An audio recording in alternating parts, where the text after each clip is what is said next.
Oh, ini Jakarta Muslim Fashion Week ini adalah sebuah platform buat para pecinta Muslim fashion di Indonesia. Adanya di ibu kota. Ya mudah-mudahan dengan adanya Fashion Week khususnya buat para muslimah, ini busana-busana modest dan juga syar'i bahkan semua ada di sini. Saya berkolaborasi dengan 3 desainer. Ya mudah-mudahan kolaborasi ini bersama teman-teman desainer bisa menjadikan inspirasi khususnya para pecinta fashion muslim ya. Karena para hijabers sekarang sudah berkembang sangat luar biasa. Mereka bukan hanya mencintai, tapi mereka benar-benar bisa menikmati dan juga mengembangkannya melalui bisnisnya mereka. Jadi ini yang menjadi salah satu aset yang sangat luar biasa tentunya buat perekonomian Indonesia. Makanya Kementerian Perdagangan Indonesia juga ikut mendukung dengan sangat luar biasanya. Itu yang kami harapkan supaya kami-kami pelaku fashion bisa digandeng sama kementerian, pemerintahan, supaya kita bukan hanya bisa berkarya di tanah air tapi juga di mancanegara. Kak Karen tadi juga disebutkan bahwa Kak Karen adalah seorang art director dalam proyek Creative Director. kreatif director. Seperti apa itu Kak Karen? Ya, creative director di sini karena sebenarnya kan saya juga membawa brand emas yang sudah sangat besar sekali. Saya sebagai brand ambassador di sini. Ini sebenarnya kolaborasi saya bersama dengan brand emas ini sebenarnya, yaitu UBS Gold yang dimana aksesoris emas ini tuh yang kita pamerkan adalah aksesoris yang benar-benar kekinian dan juga bisa berkolaborasi dengan para desainer ataupun juga fashionpreneur.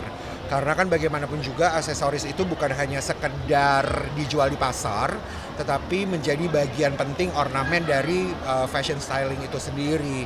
Nah, maka dari itu perhiasan emas di sini saya kolaborasikan bersama dengan teman-teman desainer. Kak Karen sendiri melihat perkembangan fashion muslim nih, terutama untuk ladies mungkin melihatnya seperti apa sih makin Hebat banget karena kita tahu bahwa para hijabers sekarang sudah menjamur, kalau beda banget sama zaman dulu. If we talk about 10 years ago tuh kayaknya nggak seperti sekarang. Online shop juga yang baru saja ditutup aja, kebanyakan yang jualan juga baju-baju muslim gitu ya. Yang menjadi bagus adalah dengan menjamurnya semangat mereka mau berhijab, tapi juga bersamaan dengan gaya berhijab tersebut. Jadi banyak pilihannya, bervariasi sekali. Teman-teman desainer yang benar-benar menggeluti fashion hijab itu sangat luar biasa sekali dan ternyata nggak cuma sampai mereka pamerkan di tanah air, tapi bisa sampai ke luar negeri. Ada yang sudah ikutan Dubai Fashion Week, ada yang ikutan Paris Fashion Week, sampai ke New York Fashion Week. Jadi itu yang menjadi sangat luar biasa bahwa perkembangan ataupun peminat daripada fashion Indonesia tuh sangat luar biasa dan tentunya didukung para netizen, masyarakat Indonesia itu sendiri, bagaimana fashion muslim Indonesia ini bisa nggak hanya dikenal dan dipakai sama kita tapi juga bisa ke mancanegara. Kak, mungkin nggak sih kalau fashion muslim yang sudah berkembang sebegitu baiknya masuk juga atau mengincar market yang bukan wanita muslim? Oh, ini dia yang namanya modest. Jadi kalau di fashion muslim tuh ada macam-macam ya, Mas. Ada yang syar'i. Syar'i itu yang memang sudah menjadi pakaian yang punya ketentuan di dalam agama ya. Tetapi ada yang namanya modest. Modest itu yang barusan yang saya tampilkan. Jadi baju-baju ini memang diperagakan dengan hijab. Tapi apabila para customer ataupun juga mereka yang membeli atau menikmati bisa juga dipakai tanpa hijab. Itu namanya modest. Jadi modest itu tuh gaya pakaian muslim yang bisa di styling atau digayakan dengan tanpa hijab atau dengan hijab. Nah, itulah kehebatan dari berkembangnya para pekerja fashion ini, yaitu para desainer ataupun fashion brand. Jadi mereka menciptakan baju yang bukan, oh pokoknya yang pakai baju ini harus mereka yang beragama muslim atau mereka yang hanya memakai hijab saja. Ternyata tidak. Nah, ini yang menjadi sangat luar biasa dan kenapa pada akhirnya Indonesia jadi berkembang sekali industri fashion hijab ini ya karena itu, karena modest ini. Jadi modest ini bukan hanya ditujukan bagi mereka yang berhijab saja. Kak, bicara fashion tidak terlepas dari kecantikan sendiri kan. Kalau menurut Kak Darren sendiri seberapa penting sih seorang model atau seorang public figure untuk memadupadankan antara fashionnya dan Sangat luar biasa. Saya selalu percaya fashion is about trending. fashion itu adalah keeping up the trend, dan itu adalah tugasnya para fashion brand dan fashion designer. Tetapi style itu tuh adalah gaya. Gaya itu nggak ada harganya. Gaya itu tentang kita. Gaya itu untuk kamu dan semua orang. Jadi mereka memilih gaya itu. Kalau kita bicara tren, semua fashion brand di dunia ini mereka punya kewajiban untuk mengeluarkan busana-busana tren tersebut. Tapi kan nggak semuanya saya gitu ya, saya bisa pakai baju dengan brand ini, tapi saya cocoknya sama ini. Jadi style is very important. Nah itu yang menjadi besarnya buat para selebriti, influencer di sini juga punya tugas bagaimana mereka juga memberikan inspirasi melalui gaya. Nah, fashion dan gaya atau mode dan gaya itu berbeda. Fashion and style itu berbeda. Fashion is a brand dan gaya itu adalah kita. Nah, para selebriti ataupun public figure, mereka juga berlomba-lomba di sini untuk bisa memamerkan gayanya, bukan fashionnya. Jadi gaya yang mereka tunjukkan di sosial media mereka, yang mereka tunjukkan di dalam kehidupan sosial mereka itu adalah gayanya mereka.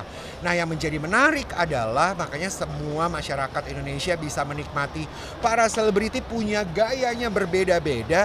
Nah itu dia, nah itu adalah warna yang bisa dinikmati di sosial media ataupun televisi. Kalau dari Kak Karen sendiri, gaya Kak Karen sendiri mencari nggak sih untuk mendapatkan gaya Kak Karen yang saya enggak sih, ini adalah salah satu kenapa saya senang sekali dengan pekerjaan saya, karena saya bisa bergaya apapun yang saya inginkan. Saya tidak dituntut dengan satu profesi karena profesi saya sebagai fashion stylist ataupun fashion expert.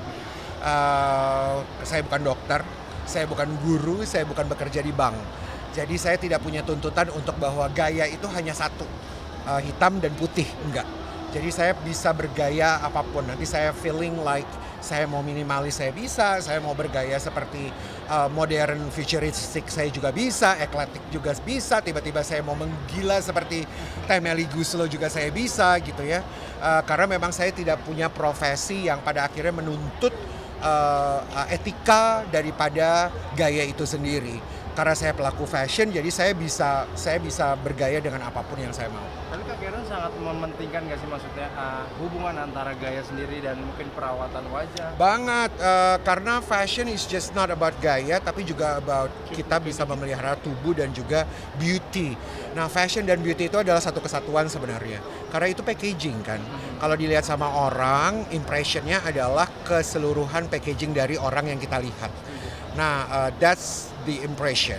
Nah, makanya kenapa menentukan gaya atas profesi ataupun gaya hidupnya masing-masing itu sangat penting, karena itulah jualannya kita, jualannya kalian. Kamu sebagai ibu direktur harus punya menentukan gayanya tersebut seperti apa. Tapi pun juga harus dipikirkan kecantikan, the beauty itself. Kalau ngomongin kecantikan itu bukan menor. Tapi kecantikan bagaimana bisa merawatnya, bisa keeping up with the trend juga, karena make up dan beauty itu juga sekarang sangat luar biasa sekali. Klinik-klinik kecantikan di seluruh Indonesia, wow, menjamur juga di mana-mana. Jadi sebenarnya there is no reason untuk benar-benar bisa bergaya dalam hal positif, artinya bergaya bukan berat, harus mewah, bukan itu. Tapi bergaya untuk benar-benar bisa peduli dan memberikan apresiasi buat diri sendiri aja. You go to salon, you go to beauty clinic, merawatnya, beli alat-alat makeup, makeupan, beli sepatu, aksesoris dengan bergaya dengan bajunya, itu kan apresiasi diri ya. Ini khususnya buat perempuan. Jadi apakah perempuan harus cantik? Ya itu pilihan. Karena buat saya cantik itu bukan hanya harus kurus gitu, nggak kayak gitu. Tapi cantik itu adalah bagaimana mau punya self appreciation yang untuk pada akhirnya buat dirinya sendiri senang. Saya senang, pada akhirnya saya bisa memberikan energi yang bahagia dan senang juga buat banyak orang. Kak Karen, kalau Kak Karen sendiri untuk mengapresiasi diri mungkin ke klinik kecantikan gitu, itu salah satu untuk apresiasi Kak Karen sendiri? Banget. Sekarang lagi trennya yang disebut facelift gitu-gitu. Betul, facelift sampai if you wanna do operation, surgery, operasi plastik, itu semua pilihan. Karena inilah ruang besarnya dari fashion dan beauty. Diberikan begitu banyak pilihan dan begitu variasi untuk kita para penikmatnya memilih untuk apa ya, operasi plastik aja itu kan pilihan, Kalau Kak bukan Darren suruhan. alasannya apa? Oh, kalau saya kan, saya operasi hidung kan kemarin alasannya karena saya punya pernafasan, estetik, apa namanya, fungsional. Tapi kalau karena sudah dibuka ya makanya harus dirapihin. Nah, kalau saya alasannya itu. Tapi apakah nantinya saya punya pemikiran untuk facelift? Of course, karena 2 tahun lagi, 3 tahun lagi saya akan 45 tahun. Saya akan berpikir ke sana juga. Salah nggak saya memilih itu? Ya menurut saya artinya adalah saya cinta diri saya dengan cara saya. Nah itulah apa ya, fashion dan beauty. Beauty itu pilihan lah. Semuanya boleh memilih apa yang mereka senang.